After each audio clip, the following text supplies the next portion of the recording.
on Fox 8 Sports. This is the Black and Gold Review Show, sponsored by your Southern Quality Ford dealers and the Ford F-Series, celebrating 42 years of truck leadership. Was a low-line drive. Deontay Harris on the high one. Sprints up the middle, breaks the tackle. Got to get past the punter. Dar at the 40, 30. I think he'll win the foot race. He will. Touchdown Saints. Deontay Harris. We'll talk about him in a little bit. 3 preseason games down, 1 more to go. Welcome into the Black and Gold Review Show. Deuce McAllister, Sean Vazan, I'm Juan Kincaid. Guys, 8 plays. That's all they needed to see from the offense to know that this offense is ready. 8 plays. They're really efficient. I think when you look at it, them being able to come out and execute like they did was really something they can build on as far as practice is concerned. I mean, because look, there's things that they still need to do better as far as an offense to make sure that they're going, but they were really efficient as a unit. Well-oiled machine. Yes. In, out, called it a day. I thought it was great. It was fun to watch. Very short, but fun to watch.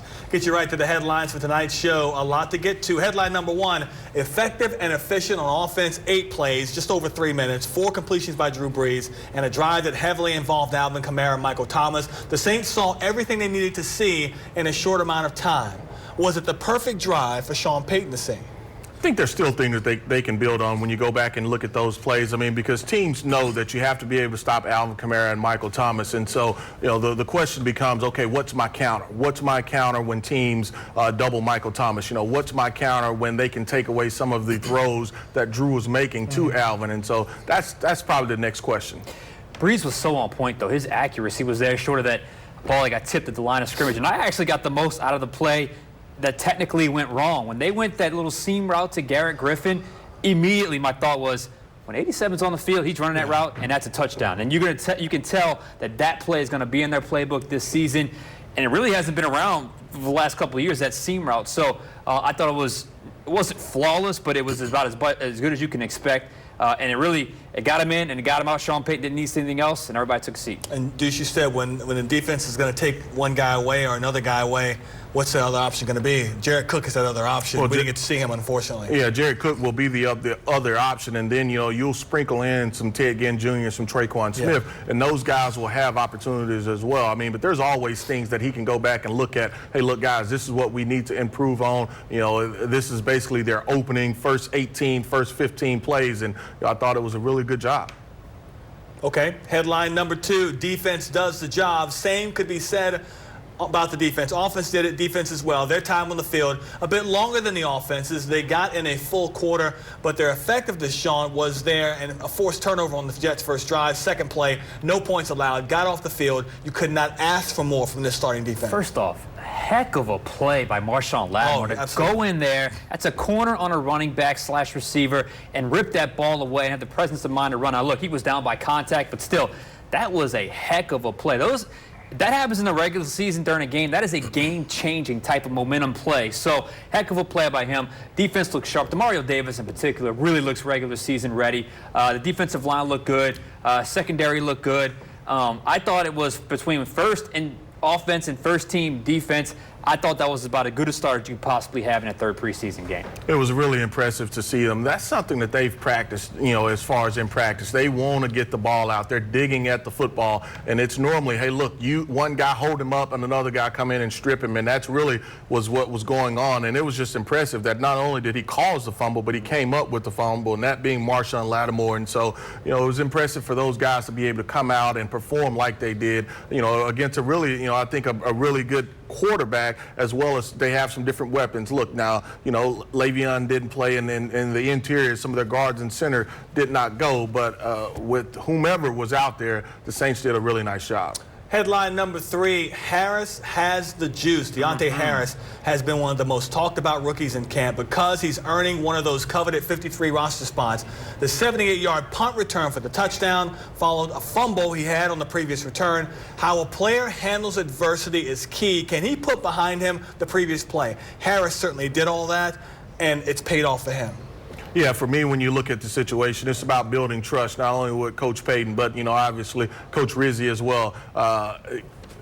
we talk about as a running back, you're carrying the lives of the other 52 players on that team. That's what you're doing every time a change of possessions happens. And so when you're able to change the field position like he has been able to do, you just hope that he can catch it, because if he's catching it, he's normally one guy away from being able to take it to the house. Yeah, I have a film study on this coming up a little bit later, but the tide turned for me after the game, because I asked Sean Payton about Deontay Harris in the Chargers game, where he had a bunch of good returns, and he talked about, the first thing he said was, but he let one drop that he shouldn't have. This game, he had the fumble, but he also had the return for a touchdown. The first thing he said was, we were feeling it. We knew that the big play was coming. The sidelines felt it. He's got great vision. He erupted.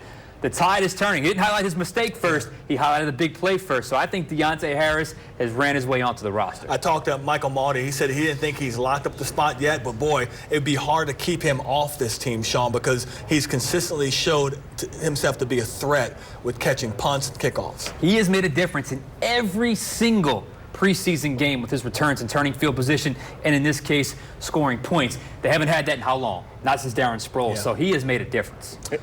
Yeah, and I agree. Going into the season, he was the unknown. And I think Sherles really had that job because of his experience. But Marcus has been hurt. And so the best way that you can make a team is be available. And he hadn't been available, and Harris has taken advantage of those opportunities. You're right. Headline number 4, Bridgewater on the block. With the shocking announcement from Andrew Luck that he's retiring. All eyes on the Colts right now and what they do next. With Luck, they were seen as a possible Super Bowl contender. Without him, not so much. But what are the chances they give the Saints a call about Teddy Bridgewater? Is Bridgewater on the block, Deuce? Well, I think they really like Jacoby Brissett as far as their quarterback. He's been in the system. I think it would take another injury or something for them to really make a move. I mean, because for the Saints, it's going to take a 1 or a 2.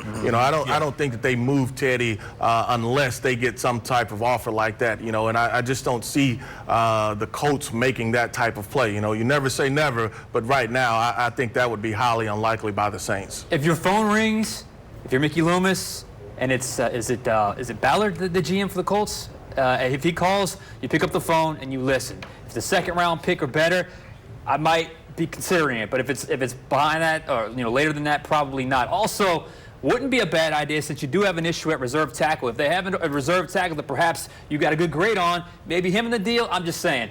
I don't think this happens, but I think the Saints would be foolish to not at least listen to get a phone call. Well, and for both quarterbacks, Teddy will be a free agent this year, and then Brissett will be a free agent, I say, this year at the end of the season. So both of those guys, when you talk about high compensation giving up, you would have to lock up one of those free agent quarterbacks. And so, that's something that you have to take into consideration as well. How much of a drop-off is it from Luck to Brissett for them? And that's a team that was really pushing to maybe getting that AFC Championship game this year. Well, I think it's a drop-off just because you considered Andrew Luck a generational talent. I think that's what he's a 10-plus year guy that's just going to lead your franchise. And so for him, the injuries, trust me, they're a part of it that you have to be able to deal with. And so to lose him, it definitely hurts their chances as far as the AFC is concerned. Real quickly, Sean, you think he comes back to play again after he's kind of sat out a little bit, gotten completely healthy? Because the health issues were his problem. Yeah. I think he does, because it's that first off-season you're away. Yeah. You kind of get the itch a little bit. Wow, I don't have football. Right now it's a little easier because it's kind of all new, but I think he's only 29 years old, and he is. I mean, when he's healthy, he's a talent. I think he comes back. Said he doesn't love the game right now like he used to, but stay away from it a little bit. That love might come back. All right, coming up, Sean Vazan breaks down the tape to see how Deontay Harris sprung free on his punt return and if it can be replicated in the regular season. And later, how will the Saints secondary come together, especially at the nickel position? We'll discuss when the review continues. And be sure to subscribe to the Fox 8 Overtime podcast for more Saints analysis on demand. You can find our podcast on fox8live.com, the Final Play app, and wherever you listen to your podcasts.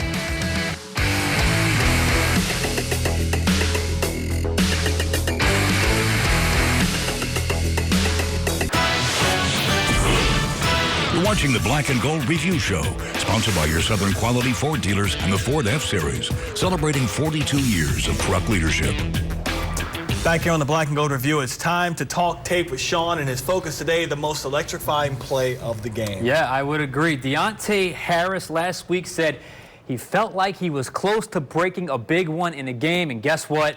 He called his shot. That big one came Saturday against the Jets, and his effort earned him the subject of this film study. Punts away, Deontay Harris Fields this one at the 22. On most big punt returns, there's a key block that springs it. That didn't happen with Deontay Harris against the Jets. This play, Harris, and really only Harris, made it happen. When he catches the ball, there are 1, 2, 3, 4, 5 unblocked defenders with a path to Harris and surrounding him. He does pick up a slight shield after he gets by the first defender. He then splits the other 4, then hits the Jets. Pun intended. He easily shakes 2 arm tackles, and he's gone, with only the punter to beat. Touchdown Harris. And maybe, just maybe, he punched his ticket to the 53-man roster as well. Now, so many players came off the bench to congratulate Harris. You can sense their joy for the kid, and as you just saw, a lot of that run was pretty much all him. So, good day for him, and like I said before, it'd be hard to keep him off the roster right now. Well, you saw the instincts as far as the returner is concerned. There are probably 2 other kicks where he's one man away, and he's just got to have a feel for it that, you know, he's an exciting player, and we talked about it earlier. I don't know if he cemented himself on the 53, but he's made it very, very hard for them to let him go. And look, he played some offense. Yeah. So he got some snaps on offense, so he contributed a little bit. So it wasn't just like, I'm just a return guy only. So that helps. Yeah, it's been fun to watch. Nice to see a guy back there catching balls again that can actually do something with it. Still to come on the Black and Gold Review, the nickel corner will be a very important position for the Saints this season. How will the roster shake out in that area? That's next. And Saints fans who want to see their team spirit on television can head to... You're watching the Black and Gold Review Show, sponsored by your Southern Quality Ford dealers and the Ford F-Series, celebrating 42 years of truck leadership. Welcome back in. Time to talk about some positional battles worth keeping an eye on as we get closer to the final preseason game on Thursday and the final roster cuts on Saturday. First up, the secondary and the nickel corner. There's some veteran competition here and a rookie that's expected to challenge. Yeah, there is competition here. You know, you look at to be able to have Patrick Robertson back, and then obviously you get Chauncey Gardner into the mix. But, you know, I think, you know, just the way that those guys have played, P.J. Williams has held himself. He's held on to this position. He's lined up with those nickels. He's been able to, when they go to 3 safeties, it's been Chauncey Gardner, the big nickels package. But I think P.J. Williams has really held on to this position. I agree. I think he's won this battle. I think P.J. Williams is your starter. I think Patrick Robinson has struggled, but as you pointed out Sunday night on the Final Play Deuce, that's when he's playing on the outside. But I also think C.J. Gardner-Johnson is a guy, when he's at that nickel position, excels. So I think there's some bodies here that are productive. Patrick Robinson has to stay inside. Once he goes outside, he seems to be a little bit exposed. My only question with Chauncey is they're giving him so much. You know, you're asking him to play safety. You're asking him to play strong safety. You're asking him to play nickel. You want him to be able to handle all of those positions. So, you know, at this young age, you don't really want him to overload him, and hopefully that is not the case. Let me ask you guys this. So you were talking about in the break about P.J. Williams. He needs to stay inside. No reason for him to be outside. It would seem to me that the same thing could be said about Patrick Robinson. He needs to stay inside where he's more effective. No need to go outside. So how does he end up on the outside here, getting beat like second game in a row? Bodies. I don't think there's enough players. Who's the backup outside cornerback behind Eli Apple? If he's your 4th corner, he's got to play both, right? Yeah, and then so that's traditionally. Just looking at it, I think PJ has played better outside as a corner, but right now in preseason, they play both of them outside. You know, just based off of the package, you're playing outside. With the second group, you're playing the nickel, or the third group, you're playing the nickel. And so right now in preseason, they're just getting tape and getting film. All right, along the offensive line, finding depth is important, especially at the tackle position. The Saints have a clear drop-off after Teron Armstead on the left, so they have to figure out who they want to put in that position and how they're going to go about getting somebody to fill in as the number 2, because there will be a time this year that Teron's not going to be playing, we think. Well, the Saints have the same problem as 31 other teams. I mean, so the Saints are, this is a league-wide problem as far as, you know, you talk about gifted left tackles. There are just not enough of them. And so for the Saints, they're still searching to find that perfect backup, a guy that can play left, a guy that can play right. You have enough guys that can play interior, guard, and center, but do you have someone that can step up and play left tackle specifically? You know, obviously you can go to Pete and put him there, but is there a long-term plan in place? And I think they're still searching. Yeah, I'm not sure that that may be the best option as it's currently constructed with what they have at backup tackle. That's not a thing I'm a fan of, but I don't think there's anything you can do at that point. Also, we saw the drop-off in the game almost immediately. Right when Teron Armstead went out of the game, and Ola was in. Whew, oh, it's terrible. He got beat bad, and I haven't seen much out of Newhouse. A lot of other names there that, frankly, don't do much for me. So I still think this is a position you have to monitor from other teams. And speaking of thirds, also worth keeping an eye on the third running back spot. Right now, it appears to be still up for grabs. A lot of good players that are competing for that third spot behind the two starters. Man, it's unfortunate that Dwayne Washington suffered the hit that he did because I thought that he had been playing really, really well as a back. You know, there's still things that he continues to need to work on as far as being a receiver out of the backfield, but what he can give you on special teams, I think, speaks for itself. And so it'll be interesting for him because I thought that he still needed a good game this upcoming Thursday, and I don't know if he's going to be available. What I like about Ozigbo is this right here. Keeps climbing. He keeps getting better every game. He hasn't really seen a setback from Ozigbo. So I think he's worked his way into the mix. He's a rookie. He's a free agent. Who knows if they keep him. Dwayne Washington, I thought, was in that lead. And I even said on the podcast, I still think he's in the lead. But if he's injured indefinitely, that could be an issue for him as well. Ozigbo, poor man's Mark Ingram? No. No? See, I see him in that moment that he can catch the ball out of the backfield. They didn't trust Mark to do that early in his career, more so late. Well, he's got to understand who he is. I mean, if you're going to be 225, you got to play like you're 225. And, you know, right now I think it's a trust factor as well with him understanding and knowing what he's doing when he's in the game. Another battle that could be decided in Thursday's preseason finale, the third tight end spot. Might the Saints go with a guy they know or swap him out with someone they know less about? No, I think that you're going to have probably a third tight end coming off this roster unless something around the league just happens that, you know, they feel like that's a upgrade for them. I think that battle is still going to be up for grabs as far as Thursday. Look, Dan Arnold has played really, really well, but, you know, Alizé got his first opportunity to be able to go out there and show what he can do. Garrett Griffin, you know, he got banged up, so his health is going to be in question. So it'll be interesting to see what they decide to do. Not sure what Dan Arnold did pregame, but whatever he did, he needs to do that every time he's on the field, because that was a different. He had a different look in his eye, a different confidence about himself. He was playing loose. He was playing free. Probably his best game of the preseason. I like A.J. Derby right now. I think he's a rugged guy, knows what he's doing, can make tough catches, not going to wow you with athleticism, but you kind of know what you get. Whereas with Dan Arnold, it's a little bit up and down. Alizé Mack has just been out for too long. The one thing with A.J. Derby that you get is, you know, his health is probably what's held him back in his 4 years in the league. Okay. All right. Up next on the show, we dig into the mailbag to answer your questions about the black and gold. That's next. Stay with us.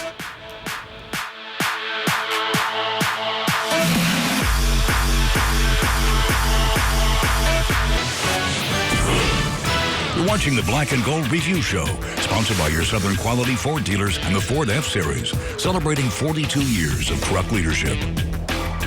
We've got a few questions to get to here, submitted using the Final Play app and the Final Word feature. Our first question comes from Walter Hayes. He says, how big of an impact do you think wide receiver Emmanuel Butler could make in this offense? I think he's another big target that they can use. And so whether you're talking about red zone, whether you're talking about third down, you know, I think that he can be a target that they can go out there and use. And any time that you can have a big target like that, you're definitely going to use him. You know, he's not going to be a burner. He's not going to be a guy that is going to just blow you away with his speed. But normally we've seen him have very sure hands as far as catching the football. Look at the routes he ran. A lot of slants using his body. Very good at the intermediate part of the game as well. The deep pitches, kind of the digs, the ins, the outs.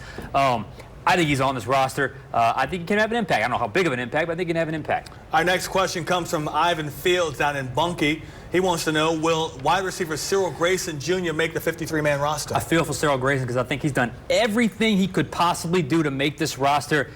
I just don't think there's a spot for him. I just think there's a numbers game. He's made plays in every game, every practice, but I just think he's going to be bound for the practice squad. Yeah, I agree with you. I think he just gets caught up in a numbers game when you talk about the receivers that they have and just his development. And I think that they do like him. I know that they want to probably continue to try to develop him as a receiver. Not every NFL team has as much depth at receiver as the Saints do in this preseason. Might he not clear waivers and end up going someplace else that love his speed? Well, if he does, you know, I'm happy for him because now he's on the 53 and not a practice squad. But I think it would have to be a team that's really in that rebuild mode, and you know they want to continue to develop him. Our next question is about Jared Cook. Sandy and Kenna says, where has Jared Cook been? Been banged up. He's been banged up a little bit. There were a couple games. First game, they were, you know, he participated but didn't get the targets. And I think for him, just be healthy. You want him healthy to be able to go and make make an impact against Houston. There is zero need for him to play in the preseason. Looked like he might have got banged up in the last practice, the final practice of training camp. But as long as he's ready to go week 1, that is all that matters. I want to go back to something we talked about at the beginning of the show. The trio played well in that first game in the offense. Adding him, tell me the different look it gives this offense totally. Well, he's either going to draw a nickel corner, he's going to draw a safety, which is normally the free safety, or he's going to draw a cover corner. So now it becomes, how do you play Alvin and how do you play Michael Thomas? Normally Michael Thomas will get your top cover guy as far as your number 1 corner. So Alvin is normally going to get your top safety. So with Cooks in that mix, how are they going to play those guys? And so it just becomes a numbers game on defense as well. That'll be fun to see. Be sure to keep up all on Fox 8 all week long for our Saints-related shows. Fox 8 Overtime comes your way tomorrow night, 10:35, followed by an LSU special, Block Out the Noise, Wednesday night. And on Thursday, the final preseason game, Dolphins in town inside the Dome at 6:30. It'll be live on Fox 8, preceded by our pregame show at 6 o'clock. That's going to do it for us. For Deuce, Sean, and everyone at Fox 8, thanks for watching. Our next newscast is at 4:30 in the morning. Have a great night. This has been the Black and Gold Review Show, sponsored by your Southern Quality Ford dealers and the Ford F-Series, celebrating 42 years of truck leadership.